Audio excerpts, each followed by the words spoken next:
একটা ছোট্ট ছেলে ছিল, নাম অয়ন। সে খুব চুপচাপ স্বভাবের ছিল। বন্ধু বলতে তেমন কেউ ছিল না। একদিন সে তাদের বাড়ির পাশে একটি ছোট্ট চারা গাছ লাগালো।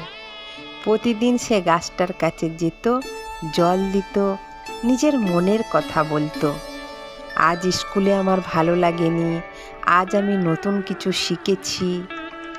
গাছটা কিছু বলতো না, কিন্তু অয়ন মনে করত গাছটা তার সব কথা শুনছে। দিন যেতে লাগলো, ছোট্ট চারা গাছটা ধীরে ধীরে বড় হতে লাগলো। একসময় সেটা সুন্দর ছায়াময় গাছে পরিণত হলো। একদিন অয়ন খুব দুঃখ পেয়ে গাছটার নিচে বসে কাঁদছিল। হঠাৎ হাওয়া বইতে লাগলো, গাছের পাতাগুলো নড়ে উঠল। অয়ন মনে করলো গাছটা যেন তাকে বলছে, আমি তো আছি, তুমি একা নও।